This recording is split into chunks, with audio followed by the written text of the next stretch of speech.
Bismillahirrahmanirrahim. Assalamualaikum warahmatullahi wabarakatuh. Perkenalkan, nama saya Putri Fahmi Aprilia dari Program Studi Pendidikan Guru Madrasah Ibtidaiyah kelas C semester 3, nomor induk mahasiswa 20200101041120. Di sini saya akan membawakan sebuah materi atau menjelaskan sebuah materi yang berjudul konsep produksi, distribusi, dan konsumsi. Nah, langsung saja. Menurut intensitasnya atau tingkat kepentingannya, kebutuhan manusia dapat dibedakan menjadi kebutuhan primer, sekunder, tersier. Kebutuhan primer adalah kebutuhan yang mau tidak mau harus terpenuhi. Kebutuhan sekunder yaitu kebutuhan yang akan terpenuhi jika kebutuhan primer sudah dapat terpenuhi. Sedangkan kebutuhan tersier yaitu merupakan kebutuhan terhadap barang-barang mewah. Nah, sedangkan menurut jangka waktunya, kebutuhan manusia dapat dibedakan menjadi kebutuhan sekarang dan kebutuhan yang akan datang. Jadi, kebutuhan yang masa yang akan datang dan kebutuhan yang tidak tertentu itu memiliki definisi yang berbeda. Kebutuhan di sekarang adalah kebutuhan yang tidak dapat ditunda. Sedangkan kebutuhan yang tidak tertentu waktunya merupakan kebutuhan yang tidak diperkirakan sebelumnya, sehingga kebutuhan ini bersifat mendadak. Misalnya kebutuhan yang disebabkan adanya kecelakaan, kematian, sakit, dan sebagainya. Selanjutnya, kebutuhan menurut sifatnya. Kebutuhan menurut sifatnya dapat dibedakan menjadi kebutuhan jasmani dan rohani. Contoh kebutuhan jasmani adalah makan dan minum. Sedangkan kebutuhan rohani adalah kebutuhan yang berhubungan dengan jiwa. Contohnya pendidikan, hiburan, agama, dan ketentraman. Menurut subjek yang membutuhkan, kebutuhan berdasarkan subjek membutuhkan dapat dibedakan menjadi kebutuhan individu dan secara kelompok. Secara individu, antara yang satu dengan yang lain tidak sama. Sedangkan kebutuhan kelompok ditujukan kepentingan bersama, misalnya kebutuhan keamanan, persatuan, peraturan tata tertib, dan perlindungan. Yang pertama itu adalah produksi. Produksi adalah dapat dibedakan menjadi dua, yaitu dalam arti sempit dan arti luas. Dalam arti sempit, yang dimaksud produksi adalah setiap kegiatan atau usaha untuk menghasilkan barang, sehingga jika ada wujud barang yang dihasilkan maka kegiatan ini tidak termasuk produksi. Sedangkan dalam arti luas, dimaksud dengan produksi adalah setiap kegiatan atau usaha untuk menciptakan atau meningkatkan nilai kegunaan suatu barang. Kemudian kegiatan produksi dapat dilakukan oleh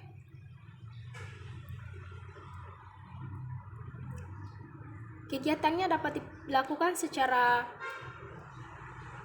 perseorangan maupun badan usaha. Badan usaha dapat berupa badan usaha milik negara, kemudian badan usaha milik swasta, dan lain sebagainya. Selanjutnya, faktor-faktor produksi. Di mana faktor-faktor produksi ini ada beberapa macam. Yang pertama adalah sumber daya alam. Jadi sumber daya alam adalah segala sesuatu yang disediakan oleh alam dan dapat dipergunakan manusia dalam memenuhi kebutuhannya.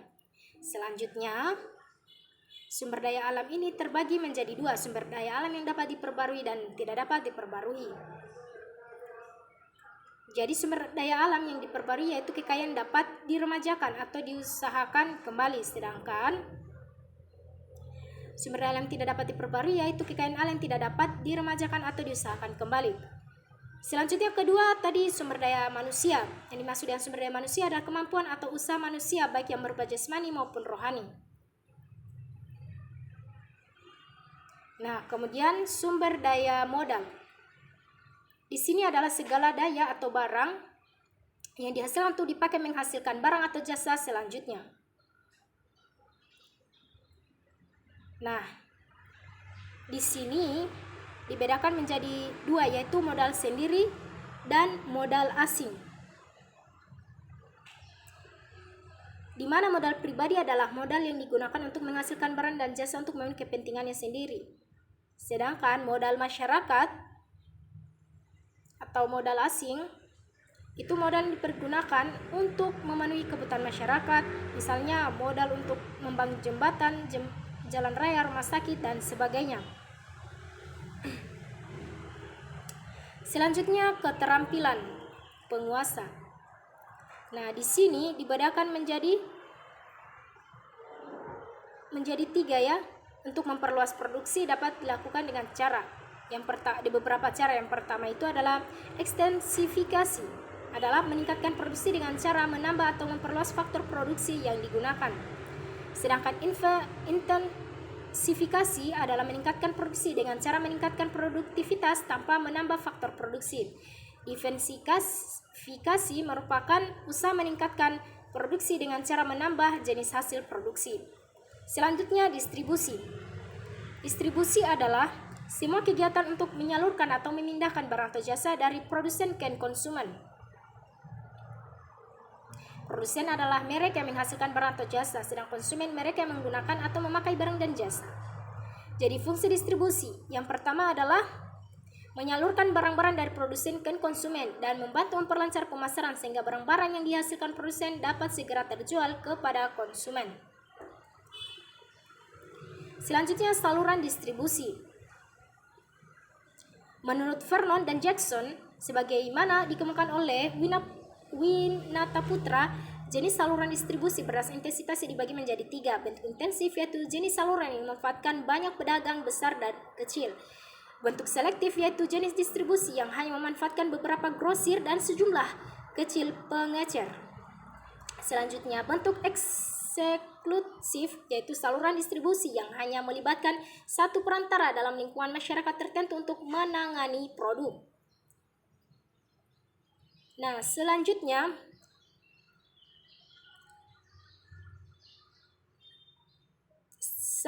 lembaga-lembaga distribusi. Nah, di mana di sini itu ada beberapa lembaga ya. Yang pertama itu adalah grosir. Grosir, yang dimaksud dengan grosir adalah pedagang perantara yang membeli barang dagangan untuk dijual kembali terutama kepada pengusaha lain, bukan kepada konsumen. Kemudian agen adalah pedagang perantara yang tidak membeli dan memiliki barang yang mereka jual. Kemudian pedagang eceran, yaitu suatu pedagang yang membeli barang-barang dari produsen ke grosir kemudian menjualnya kepada konsumen. Kemudian alat-alat distribusi. Yang pertama adalah alat pengangkut, di mana alat pengangkut beruntung memindahkan atau menyalurkan barang dari satu tempat ke tempat yang lain. Kemudian alat penyimpanan. Gedung diperlukan untuk menyimpan barang yang belum terjual serta menampung barang yang belum tersalurkan. Kemudian alat promosi. Promosi sangat penting dalam perdagangan, yaitu usaha untuk memperkenalkan barang-barang kepada masyarakat umum. Selanjutnya, konsumsi. Konsumsi, pengertian konsumsi adalah tindakan manusia untuk mengurangi atau menghabiskan guna suatu barang. Nah, kemudian secara garis besar, konsumsi dapat dibedakan menjadi 2, yaitu konsumsi yang gunanya habis dalam satu kali pemakaian, sehingga setelah digunakan barang tersebut menjadi tidak berguna lagi. Selanjutnya, barang konsumsi yang digunanya akan habis secara berangsur-angsur dan akhirnya akan rusak dan habis kegunaannya. Selanjutnya, faktor-faktor yang mempengaruhi orang melakukan konsumsi. 1. Tersedianya barang-barang yang dibutuhkan. Banyak sedikitnya barang yang akan dikonsumsi akan mempengaruhi konsumsi seseorang. Kemudian harga barang, tinggi rendahnya barang konsumsi dan mempengaruhi banyak sedikitnya konsumsi seseorang. Kemudian penghasilan atau pendapatan, tinggi rendah penghasilan atau pendapatan seseorang akan mempengaruhi banyak sedikitnya konsumsi. Mungkin itu saja materi konsep produksi, distribusi, konsumsi. Jika ada salah kata mohon maaf. Wabillahi taufiq wal hidayah. Wassalamualaikum warahmatullahi wabarakatuh.